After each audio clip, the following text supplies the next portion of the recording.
Welcome back to Variant Quran. I'm Dr. Dan Brubaker. We have a very special day today. Stick around. I don't think you're going to want to miss it.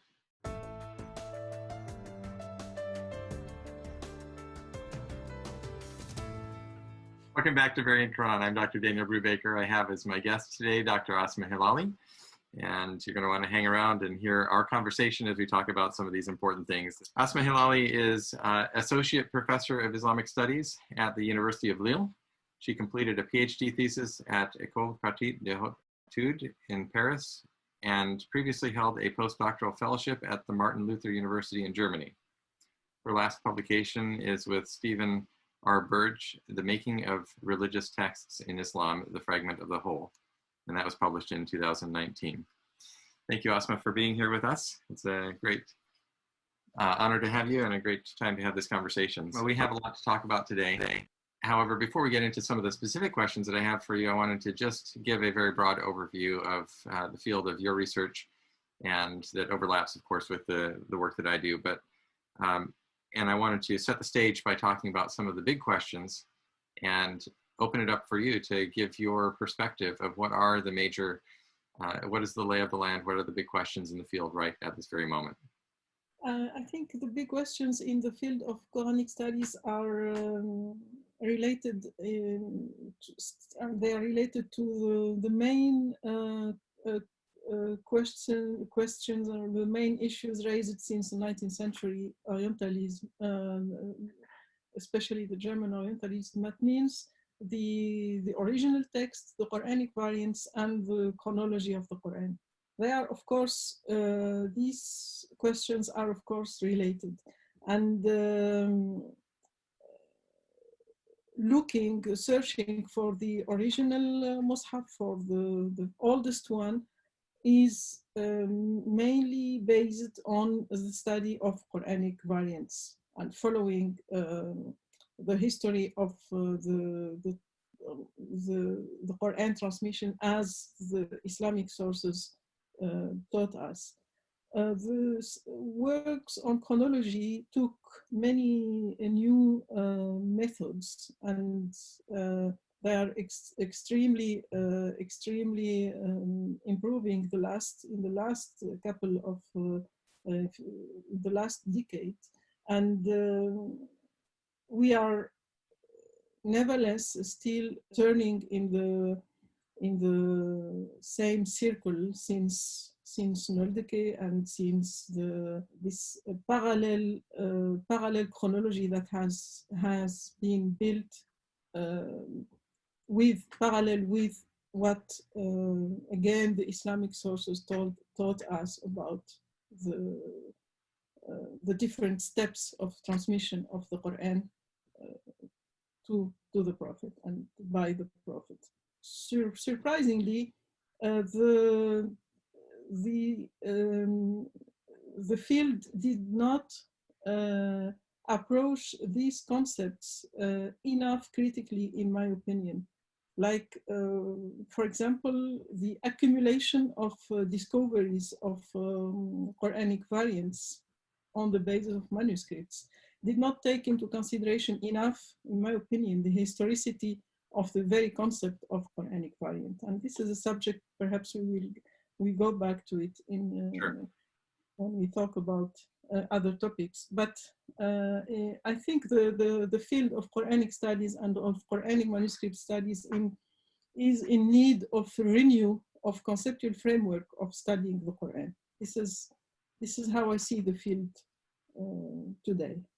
Yeah, so Asma, I agree with you that that the field has gone through a lot of development in recent years, but has not progressed nearly as far as it could. And one of the things, if I'm understanding and paraphrasing you correctly, is that the field has not, until now, taken adequate consideration of the full range of what we see in the manuscripts. And there's just a lot of analysis left to be done. Is that a fair statement of what you were stating? Okay. Yes. Okay. So great. Well, so the next thing, and I know that your area of work and academic research is broader than just Quran manuscripts, but you have done work with Quran manuscripts. as you've looked at manuscripts, what are some of the interesting things that you have noticed, or the most surprising things that you've noticed inside the manuscripts? The most important results I noted in the Quranic manuscript scholarship that strike me from the beginning. And I have to say that I'm not a Quran manuscript person. I'm rather a researcher who dealt mainly with the transmission of akhbar and hadith, and more precisely of the theoretical construction around concepts such as authenticity of hadith and apocryphal character of hadith.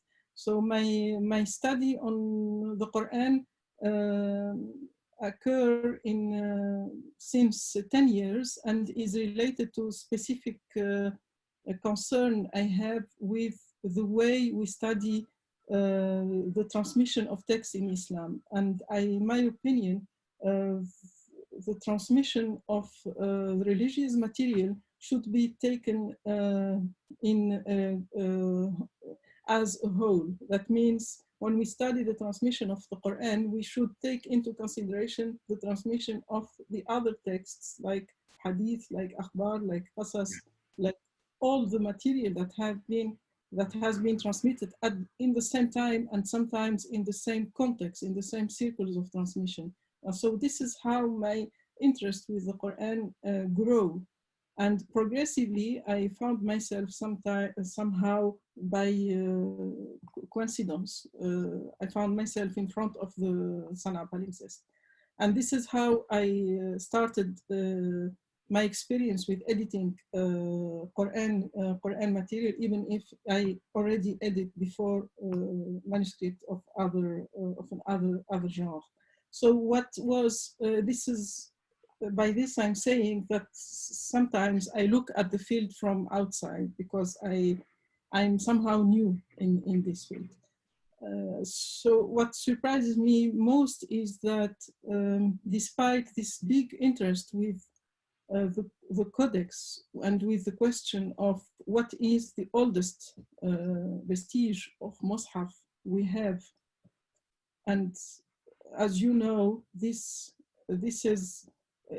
accumulation grow according to the new discoveries.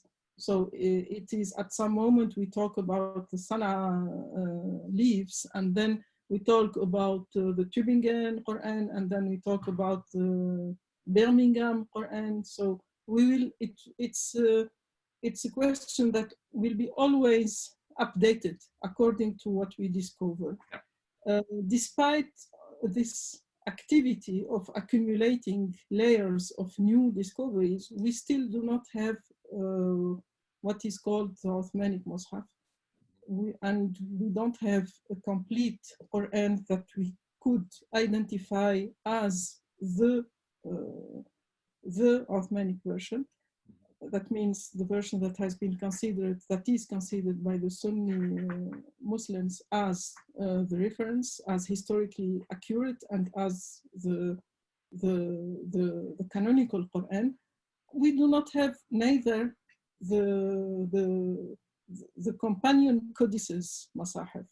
So these are very important concepts that are not related to any kind of materiality. This is what surprises me most, is that we are referring to concepts and we do not have still, perhaps this will happen one day, of course, but we still do not have the material Quran, the material Mus'haf, the Uthmanic or the Ali Mus'haf or the Yes, and I'm sorry. Okay, you froze up for a moment there. Yes, and I agree with that. I think that's very interesting, and obviously the absence of that. When we talk about the Uthmanic Mus'haf, many people refer to it as a real thing because of the reports of the Hadith. And this actually goes back to your prior statement about taking all the literature and its history into account and not merely using the latter to entirely formulate what happened with the former.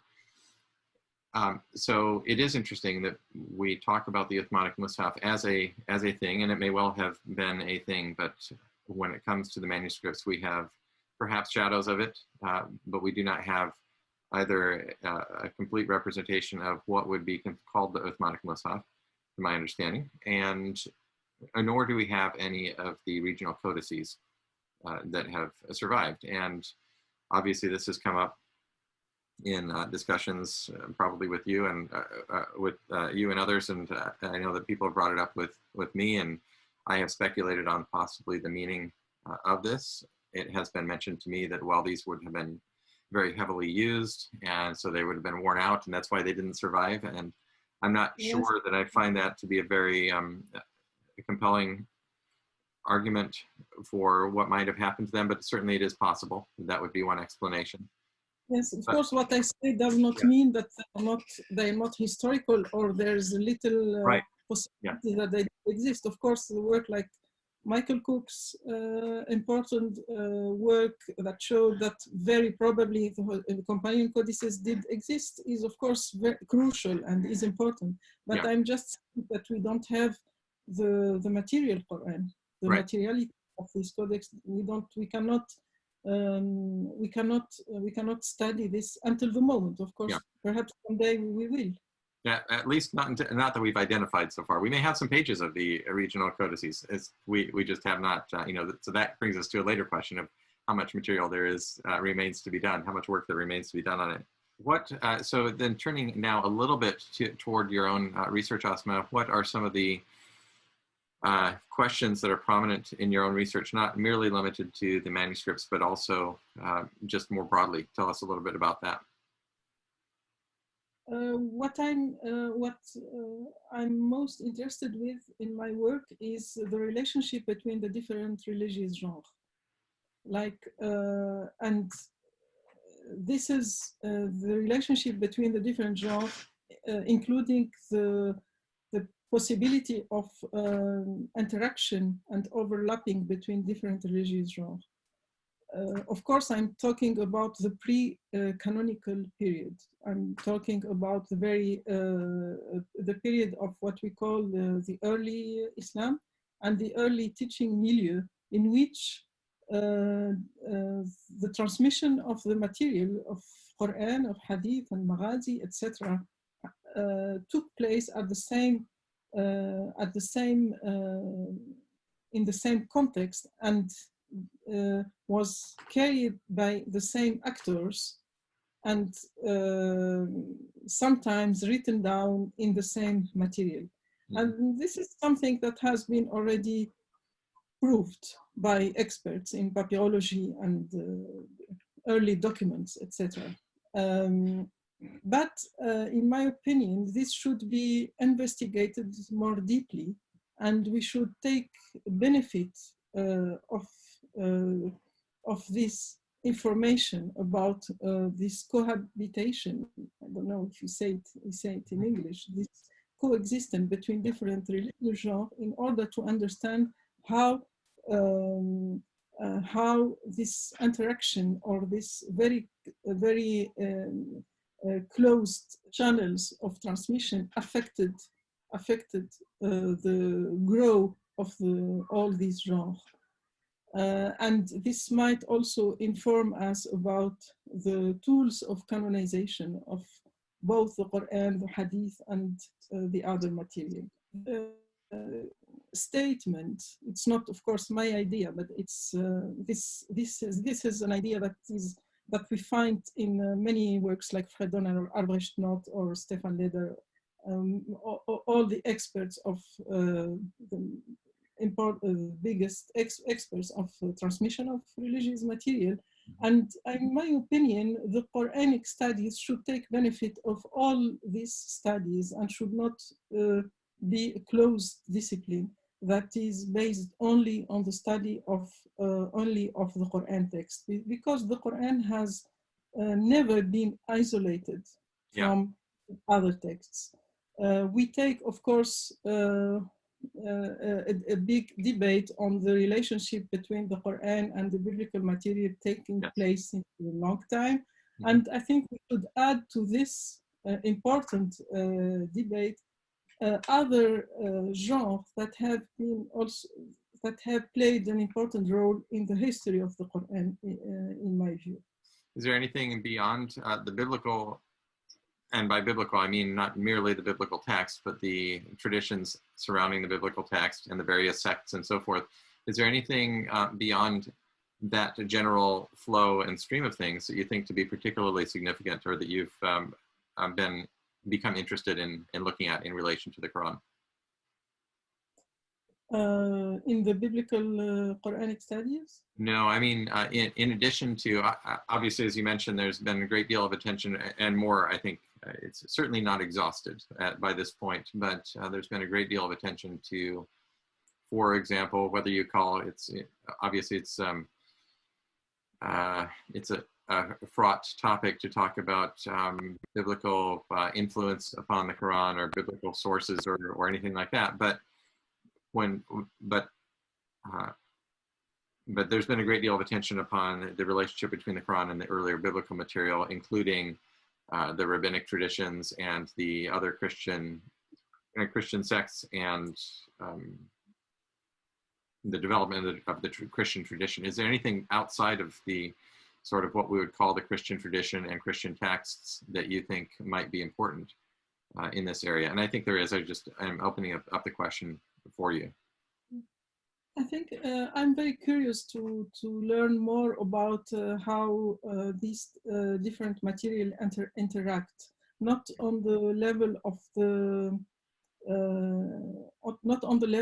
the textual composition, and not only in the level of textual analysis, but I'm very keen to know more about the actors, the people, the scholars, how they work, using which material, and in which how the learned milieu grow, and where, and in relationship to which kind of political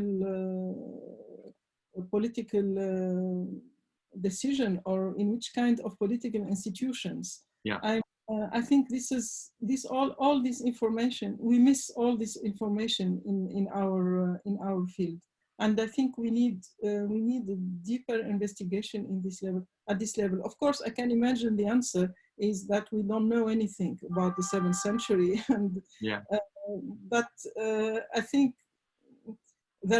in this field there is a lot of speculation. The speculations are welcome when they lead to something constructive, something that allow knowledge to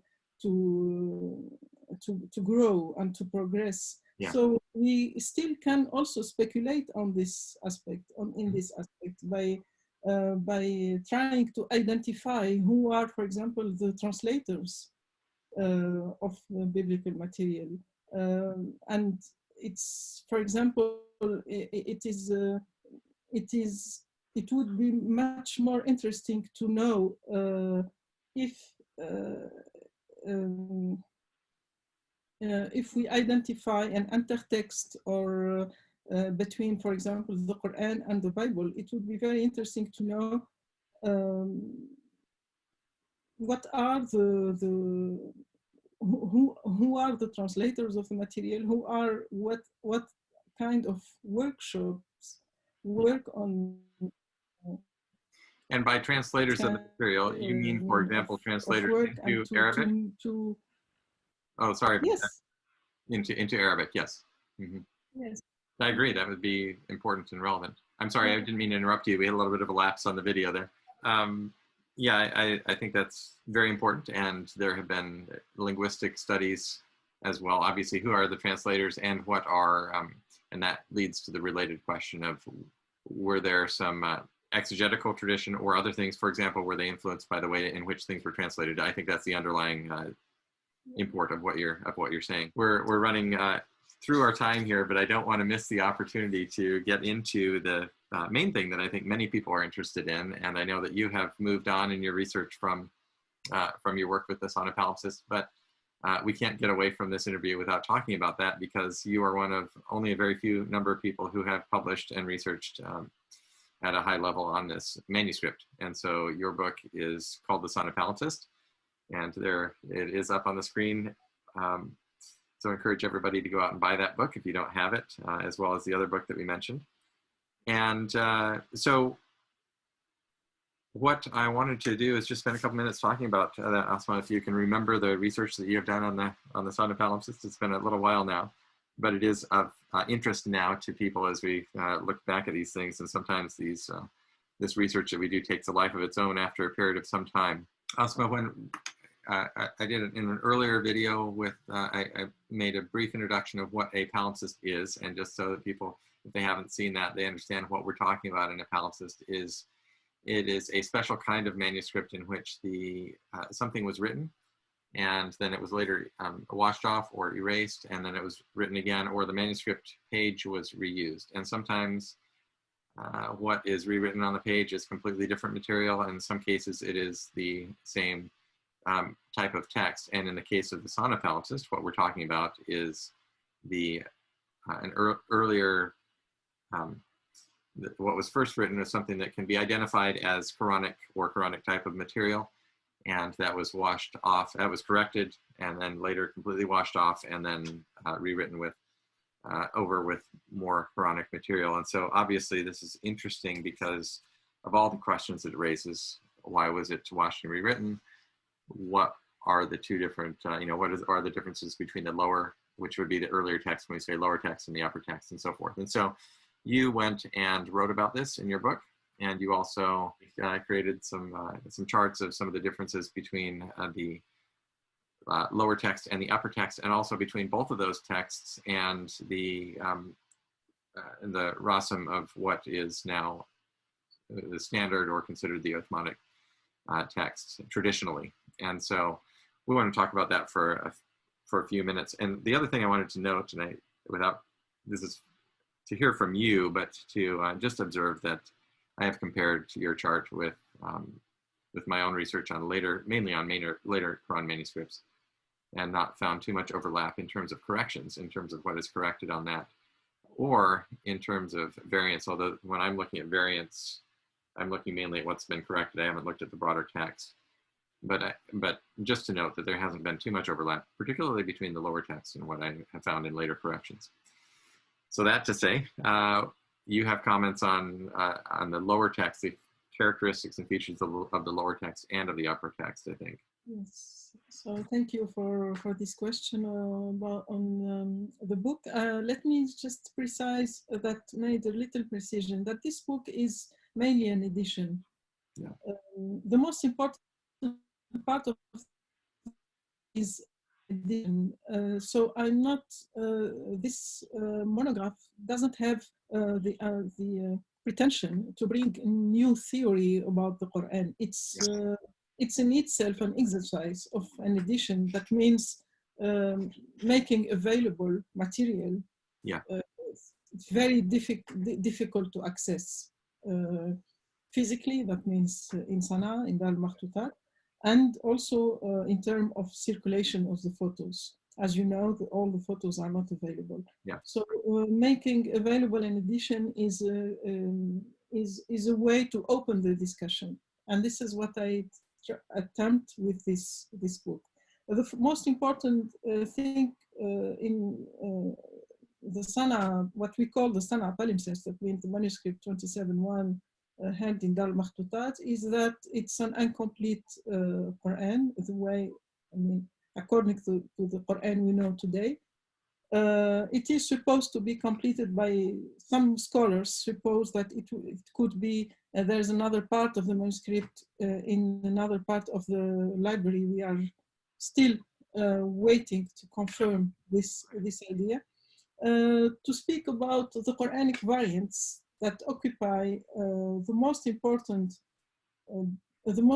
part of the discussion. The lower text contains canonical variants. That means all the variants we find in the canonical collections, like Ibn Majah collection of variants. So they are, we can identify the variants in the upper text according to what we know about the canonical variants, the qira'at as we know them. The lower text, none of the textual features of the lower text coincide with the Quranic variants, with the canonical Quranic variants. This is why I suggested to think about this phenomenon in the lower text differently, in a way that we do not interpret any textual particularities with the same scope of the Quranic variants. And at this level, I thought we should have more, more possibilities of interpretation. And going back to what I said about the transmission of the Quran and Hadith and other material in circles of transmission in the early Islamic learned milieu, I was thinking when I read the lower text, when they deciphered the lower text, that all the material we have, all the Quranic material we have, or does not necessarily constitute part of a codex. Perhaps we have material that was intended to be used in other channel, and this might explain their storage in the false ceiling of the mosque, and this might explain the low quality of the parchment used to write the lower text, and this might explain the particularities of what we call the non-canonical Quranic variants in the lower text. Yeah. I have to say that I did not succeed to identify the variants in the lower text the way other colleagues did. That means I did not find a way to reconstruct some passages in a way that they fit within, for example, Ibn Mas'ud Codex. This was not my interpretation of the script. Mm-hmm. So my interpretation is subjective, like any other interpretation of the palimpsest, because interpreting this palimpsest is reconstructing, rewriting the text somehow. And this implies a big level of, objectivity, even if at the end it's still a subjective exercise. So my idea that the lower text perhaps was a school exercise is based on a discussion with the other works on the Sana'a palimpsest. And any interpretation of the script is a contribution in a chain of interpretation, as I said, of the script and in the academic discussion about the manuscript. So what Elizabeth Quinn calls deviations are, in my opinion, something should be interpreted in another way, because deviations means that there was necessarily a reference, like a copy, a right copy that the scribe was following. And these deviations explain, following Elizabeth Quinn, the erasure or the washing up of the text. In my opinion, the manuscript was not intended to be conserved. And this is why it has been used it has been recycled. Yeah. Even from the start, you think it was not intended to be preserved? In my opinion, yes. Yes. My idea, my hypothesis is based on the textual features that I call variation, not variant, to take into consideration that they do not fit with the canonical variant. and is based also, my interpretation is also based on the number of orthographic errors. For example, in folio 6a, in folio 9b, there are orthographic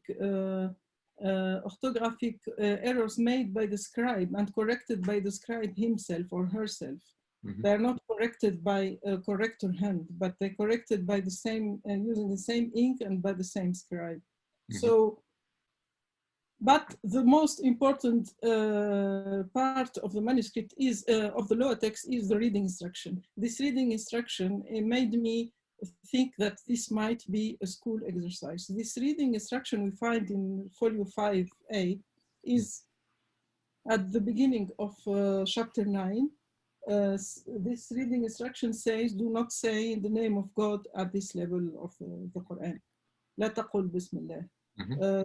So in my opinion, this refers to a context of teaching, learning, perhaps in a dictation session, this passage of the Quran.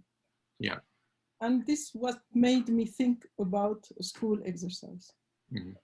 This instruction has not been deleted. And there is a basmala indeed that written before this reading instruction. And the very existence of this reading instruction is, in my view, a sign that this manuscript was not intended to be conserved in a mosque or used as a codex for reader or for Muslim, for believers to use. So thank you for that good and full summary of that. And so just so for clarification for our viewers, what Asma has just talked about, the last part, is one of the things that has been discussed most about her book, which is the idea, number one, that it was a school text, that this originally was something used in a school setting, not for the production of a book. And then secondly, that the part of the text that was written in there was written that said La Taqul Bismillah, after the erasure of the Bismillah at the beginning of chapter 9, is an indication of, or supports this theory. And I don't remember all the details about the, I want to come back to a couple of the other things that you mentioned too, which are interesting, concerning variants versus variations, but there was a presentation made, and I don't remember exactly who made it, at a conference several years ago relating to this issue, where it was pointed out that that same Rasam text, the same skeletal text, could be read on fall. Yeah, and with the and I don't know if he saw a shadow of an aleph before that lam, but is one of the it is instructive to remember, and it brings up another issue that I've been dealing with a lot in my work as well, and that is that the Rasam can sometimes be read in different ways, and so it's definitely worth thinking about the possibility that not everything was made for production of a mushaf, or not everything that was made for that purpose was actually wound up being used in that purpose. This manuscript was found in between the inner and outer wall of the Sana Mosque, along with many others. And I think some of the ones that were found in there, many of them were actually from Masahif, if I'm not mistaken, but for whatever reason they were stored in that place. I think what we need most about the thousands of fragments found in Sana'a is more information, more clarity, more reference about the way they were found, because they have been dispatched after they have been collected, by the German mission. And we need more information about how, what are the criteria exactly, the way about they have been collected in such and such way. To be able to interpret all this material in a constructive way, in a way that create like new real progress in Quranic manuscript studies. What do you mean when you say how they've been found? I mean, how they were dealt with after they found, how they were unpacked and labeled and so forth? Okay. How they were organized, like as collections. Okay. We need to know more. We know a little bit. There are few articles Yeah. about, but not enough, I think. And you have been there. I've not been there yet myself, but I've worked with some of the material and from the SANA UNESCO CD-ROM and other material. But what was your experience of the material when you were there? Yeah, when I was there, it was a great experience because what I learned in my stay in Sana'a is that there are a lot of people who are totally able to work on this manuscript, but they don't. People who work in Dar Makhtutat know very well the material. They Oh, know, yes, they know the manuscript. We had great discussions about this material, but we don't have the same tradition of publications. My experience in Dar Makhtutat was great in the sense that I had access to the manuscript. I was extremely impressed by the manuscript. I was surprised by the shape of the manuscript. I expected that the material is extremely damaged, but it is not. mm-hmm. I was also impressed by how much the lower text was clear and appeared very clearly behind the lower text. Yeah. So I think if without any kind of post-processing photos, one can work on this manuscript in Dar Makhtutat in Sana'a very, very easily, actually. Yes. Well, and this is a very good point that I've found many times as well. And it's hard perhaps for somebody who's not actually handled the manuscripts directly, but even a very, very good photograph is not as good as looking at the manuscript directly. It makes a big difference to be able to handle it at different angles, maybe hold it up to the light or different things like that. And that also, you mentioned something about the process of making an edition. So I wanted to bring that back because viewers should understand that there is this is both a science and an art. And so what you've done, anytime anybody makes an edition of a manuscript, you are, and that is meaning transcribing what is written there, particularly on the lower text, you are creating a reconstruction of what you see on the page. And it is an interpretation, although, as you can say, sometimes you can see it very clearly, and then sometimes there are parts that are obscured in some way, and so you have to make a judgment about what is there. But well, how do we bring? Yes, there is. Sorry, yeah. Go ahead. I would like to. Yeah. Yeah, yes, I just want to say that it is an interpretation. It is a subjective. It is a subjective exercise somehow, but there is still the intellectual honesty. Absolutely. Yeah, absolutely. That can't be overlooked, and that's very true. There's something that's not that is beyond argument. Yes. Yeah. Exactly.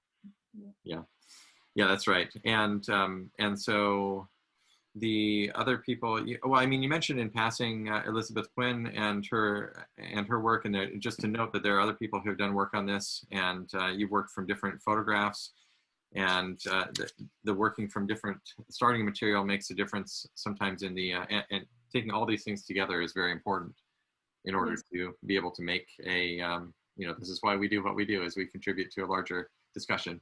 Yes. Yeah. Yes. It has been asked by one of our viewers whether you consider that there's any possibility, and you've already said that you think it was a school text or a school exercise. Well, actually, it is still interesting, the variance that exists there. And even if it was a school exercise, the question remains, why were these variations in there? Was it read from a dictation, or was it read from a copying? Whatever the case, what gave rise to the variations in the text there? Do you have any thoughts on that before we continue with the last question? I think all my interest with the circles of transmission, the circles of teaching and learning, is that these are the context when the text progresses. And one of the aspects of the progression of the text are the commentary, the glosses. Yeah. I think that these variations, what I actually, it's not me who call them variations, and other scholars call them variations. These variations are a kind of glosses. In many, there are 45 examples. We can find them listed in my book, and they are, and also in the work of Sadiqi and Gudarsi and Pui. Most of our interpretation actually coincide. There are some differences, but most of the work is very close. The three works are very close to each other. Many of these variations are glosses. Mm-hmm. One of the examples that came to my mind is in the Surah Al-Maryam, when in the verse يا ليتني مت قبل هذا. And we read in the law text يا ليتني مت قبل هذا اليوم. اليوم, we can call it an addition. It is a variation. It is not a canonical variant, but it's a precision about what is this demonstration is about. Yes. So this is how I explain the presence of these variations. I think it's a context of explanation, of commentary of what is the text about. And we have this shape of the text, and this is how we can understand the particularities of this manuscript. And This is why we don't have, perhaps we will not find another manuscript that is which is similar to this one, precisely for this reason. Well, there's so many more manuscripts remaining, as we've talked about before, to be studied, and the majority of the manuscripts have not yet been analyzed and looked at. But the point that when we are looking at any variation or correction, we look at a range of possible explanations for what they could be, and the gloss, the explanation or the interpretive aspect that is sometimes present there is one of the possible explanations for a variant. So that's all right. Well, thank you very much, Asma, for being here with us today. It's great to talk to you. I hope you are doing very well in your continued research and teaching. And I know teaching is a heavy burden to do while you're also doing writing and research. So great to talk with you. We'll talk with you again sometime soon. And thank you on behalf of everybody who's watching for joining us today. Thank you very much. All right. We'll talk to you later. Bye.